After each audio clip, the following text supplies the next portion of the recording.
बोलो भारत माता के। भाइयों जरा जोर से बोलो भारत माता के, भारत माता के।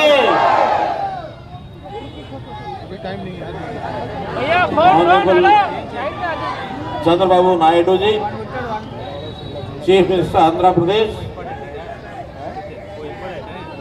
श्री वीरेंद्र सचदेवा जी, दिल्ली प्रदेश भारतीय जनता ఎమ్మెల్యే అభ్యర్థి సంజయ్ గారికి ధన్యవాదాలు తెలియజేస్తూ, పెద్దలు భారతీయ జనతా పార్టీ ఈ దేశంలో ప్రధాని నరేంద్ర మోడీ గారికి అత్యంత సన్నిహితులు, భారత దేశ రాజకీయాల్లో దాదాపు 50 సంవత్సరాల సుదీర్ఘ చరిత్ర కలిగినటువంటి ఆంధ్రప్రదేశ్ ముఖ్యమంత్రి మనందరి ప్రియతమ నాయకులు శ్రీ నారా చంద్రబాబు నాయుడు గారిని ఈ సభను ఉద్దేశించి మాట్లాడాల్సిందిగా మీ అందరి తరపున హృదయపూర్వకంగా ఆహ్వానిస్తున్నాను.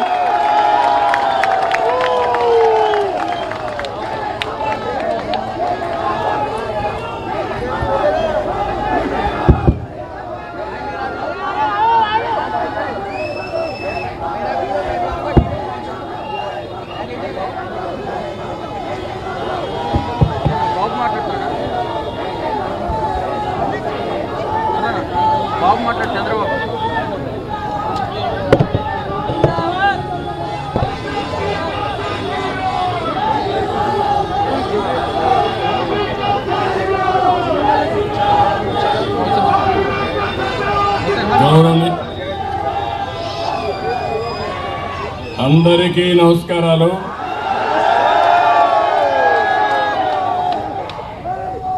सब लोगों को सलाम लेकुम.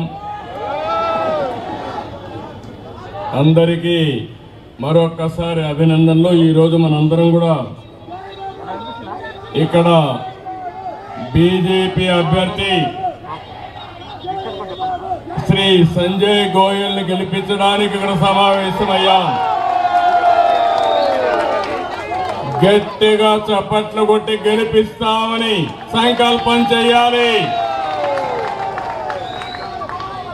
గౌరవనీయులు కేంద్ర మంత్రివర్యులు మనోహర్ లాల్ ఖట్టర్ గారు, గౌరవనీయులు కేంద్ర మంత్రివర్యులు సివిల్ ఏవియేషన్ శాఖ మంత్రి రామ్మోహన్ నాయుడు గారు, కేంద్ర మంత్రి పెమ్మసాని చంద్రశేఖర్ గారు, గౌరవ పార్లమెంట్ సభ్యులు శ్రీ అరుణ్ గోవిల్ గారు, గౌరవ పార్లమెంట్ సభ్యులు లావు కృష్ణదేవరాయలు గారు, ఈరోజు ఇక్కడ సమావేశం నుండి ఫార్మర్ యూనియన్ మినిస్టర్ గౌరవనీయులు చంద్రశేఖర్ గారు, బీజేపీ స్టేట్ అధ్యక్షులు గౌరవనీయులు వీరేంద్ర సచదేవ్ గారు, vice president BJP Andhra Pradesh unit Vishnu Reddy గారు, అదే మాదిరిగా జిల్లా పార్టీ అధ్యక్షులు దీపక్ గాబా గారు, జిల్లా ప్రభారి గుప్తా గారు, అదే మరి రాజేష్ సోది గారు, వేదిక పైన పెద్దలు, ఢిల్లీలో నేను ఇక్కడ వస్తున్నానంటే ప్రత్యేకంగా ఈ కార్యక్రమానికి వచ్చిన తెలుగు ప్రజానీకానికి, ఢిల్లీలో కూడా చాలా మంది ఆంధ్ర సీఎం వస్తున్నాడంటే ఏమి చెప్తాడో ఇందామని వచ్చినటువంటి మన ఢిల్లీ వాసులందరికీ మనస్ఫూర్తిగా నా నమస్కారాలు, అభినందనలు. నేను ఢిల్లీలో తెలుగు వాళ్ళు ఇంతమంది ఉంటారని ఎప్పుడూ అనుకోలేదు, కానీ ఈరోజు మీ ఉత్సాహం చూస్తా ఉంటే ఢిల్లీలో ఉండే ఒక్క తెలుగు వారు కూడా బీజేపీ కాకుండా వేరే పార్టీకి ఇయ్యరు. అన్ని ఓట్లు ఏకపక్షంగా బీజేపీకే పడతాయి. ఈరోజు ఒక్క విషయం మనం గుర్తుపెట్టుకోవాలి. ఈరోజు తెలుగు వాళ్ళు ఢిల్లీలోనే కాదు, ప్రపంచంలో అన్ని దేశాల్లో ఉన్నారు. మొన్న నేను జూరిక్ వెళ్ళాను, దావోస్కి వెళుతూ. నేను వెళుతున్నానంటే 600 మంది సమావేశమయ్యారు. అంటే జూరిక్లో కూడా 600 మంది స్విట్జర్లాండ్లో ఉన్నారంటే అది భారతీయుల సత్తా, అదే మాదిరిగా తెలుగు వారి సత్తా అని చెప్పి కూడా నేను మీకు తెలియజేస్తున్నా. ఈరోజు మనం చూస్తే నేను దావోస్కి వెళ్ళాను. నేనే కాదు, మహారాష్ట్ర సీఎం, అదే మరి మిగిలిన తెలంగాణ సీఎం కానీ, అదే మరి కొంతమంది కేంద్ర మంత్రులు అందరం కలిసి అక్కడికి వెళ్ళాం. ఎక్కడికి పోయినా భారతదేశం పేరు మారుమోగింది. ఎక్కడ పోయినా ఎవరిని అడిగినా నరేంద్ర మోడీ గారి నాయకత్వం భారతదేశానికి ఉందని గొప్పగా చెప్పే పరిస్థితికి వచ్చారు.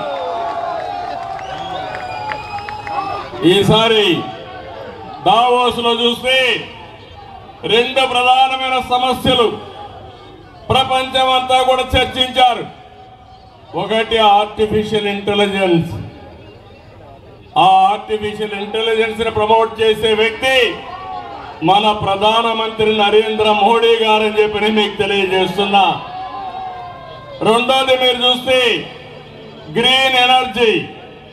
ప్రపంచమంతా కూడా గ్రీన్ ఎనర్జీ వైపోయి వాతావరణ కాలుష్యాన్ని కాపాడే పరిస్థితికి వస్తున్నారు. ఇవన్నీ చూస్తే మొట్టమొదటిసారిగా 2025 దావోస్ లో ప్రపంచం మొత్తం చర్చించే అంశాలు ఈ 2 ప్రధానంగా ఉన్నాయి. ఒకప్పుడు నేనే 1995లో ఇన్ఫర్మేషన్ టెక్నాలజీ గురించి మాట్లాడాను. ఇప్పుడు ఏఐ గురించి మాట్లాడుతున్నాను. ప్రతి ఒక్క ఇంటికి ఒక ఏఐ తయారు కావాలి. ఇది సాక్షాత్ ప్రధానమంత్రి నరేంద్ర మోడీ గారి విజన్.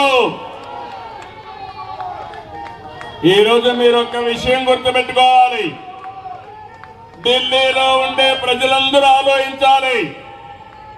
అందులో ప్రత్యేకంగా మా తెలుగు తమ్ముళ్ళు, తెలుగు చెల్లెళ్ళు ఢిల్లీలో ఇంటింటికి వెళ్ళాలి. బీజేపీ గెలుపు దేశ చరిత్రకి ఒక మలుపని చెప్పాల్సిన బాధ్యత మీ అందరి పైన ఉంది. ఈరోజు మనందరం కూడా ఒక హిస్టారికల్ అకేషన్ లో ఉన్నాం. నేను ఎందుకు ఈ మాట మాట్లాడుతున్నానంటే ఐటీలో మనం మొట్టమొదటిసారిగా ముందడుగేశాం. భారతీయుల్ని డిఫీట్ చేసే వాళ్ళు ప్రపంచంలో ఎవరూ లేరు. రెండోది యువత, మా తమ్ముళ్ళు ప్రపంచం అంతా దూసుకుపోయే పరిస్థితికి వచ్చారు. భారతదేశానికి డెమోగ్రఫిక్ డివిడెండ్ అంటే యువత ఒక పెద్ద ఆస్తిగా తయారైంది.